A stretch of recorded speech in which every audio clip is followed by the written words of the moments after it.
kongresista na todo denial at nagtatakipan ukol sa extraordinary funds. Siyempre, sino ba namang aamin? Di kontento ang ilang senador sa ginawang paglilipat ng Kamara ng confidential funds. May tinanggal na confi funds na gusto raw nilang ibalik.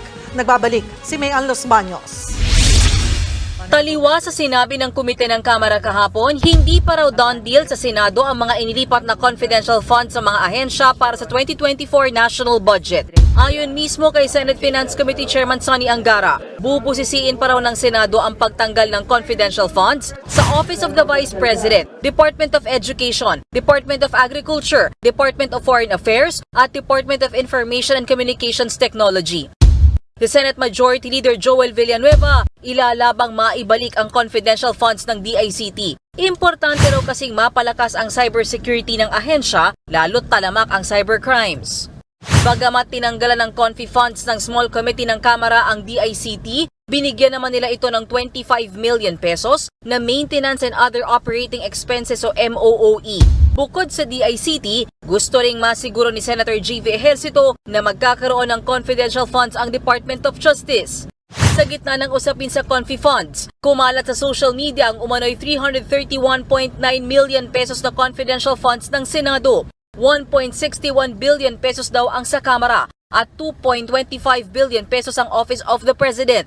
Kabilang sa nag-post niyan online, si dating presidential spokesperson Harry Roque. Pero syempre, todo denial si Senator Angara dahil isa rin siya sa makikinabang sa nasabing confidential funds or extraordinary funds. Kaya tandaan natin kung sino ang matitinong politiko at huwag nyo nang iboto ang ganitong klaseng politiko na mga buhaya. Git naman ni Senator Angara, hindi totoong may confi funds ang Senado sa taong ito.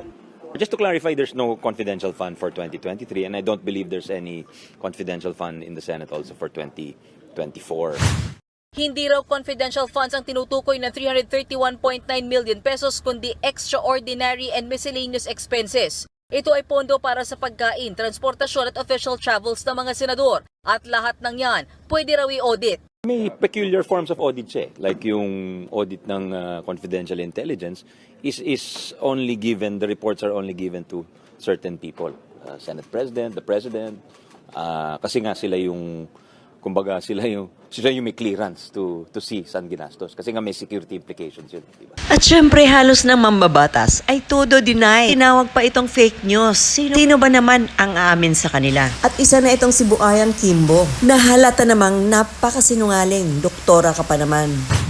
Tinawag din ng Kamara na fake news ang kumakalat na impormasyon online. Squarely, wala pong confidential funds ang Congress.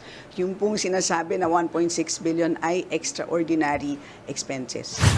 Pero banat ni Roque sa sinasabing extraordinary and miscellaneous expenses, mas matindi po yan kaysa sa confidential fund. Kasi sa confidential funds, ang dami mong liquidation na kinakailangan talaga, i-liquidate mo. Mas malala po yan kaysa confidential fund. Mas walang control.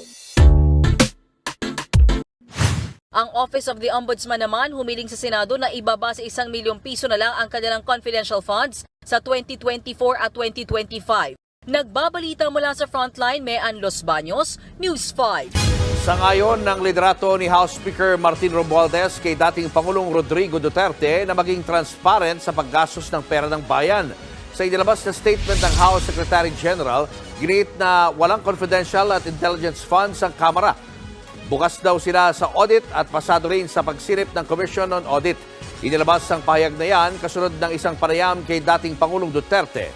Sabi ni Duterte, dapat i-audit si Romualdez na anyay buwebuelo para sa pagtakbo bilang Pangulo. Depensa pa ni Duterte, gagamitin ni VP at Education Secretary Sara Duterte ang Intelligence Fund para maibalik ang Mandatory Reserve Officers Training Corps o ROTC. Matatandaang 150 million pesos ang hinihinging confidential funds ng BISE para sa DepEd pero tinanggal ng Kamara. Siyempre, nagtatakipan na ang mga buhaya sa Kongreso dahil siyempre sila ang malaglagan ng malaking pera sa kanilang bulsa. Kaya wala pa rin ibang matino, kundi si BP Sara. Pero siyempre, tutol ang mga dilawan o mga kalaban dahil si BP Sara ay isang tinik sa kanilang mga lalamunan. Aminin! At ito pa, aside the budget of the Office of the President, ay meron din siyang budget being a Secretary of Agriculture. Aba, doble-doble na to. Kaya pala hindi mabitawan ang agrikultura dahil ito ay may sariling budget din pala. Aba, sobra-sobra na to. Ang laki-laki ng budget pero walang nangyari sa ating agrikultura. Mas lalong naghihirap ang ating mga kababayan habang sila ay nagpapakasarap sa kaba ng bayan. Ayon tuloy, maraming senador at mga kongresista na nag-react dito sa Confi dahil lahat sila ay matatamaan. Yan na nga eh. Nag-uulat, what's new? Sa hindi pa nakapag-subscribe, follow, and share, huwag niyong kalimutan na tangkilikin upang patuloy na makapaghatid ako ng magandang balita.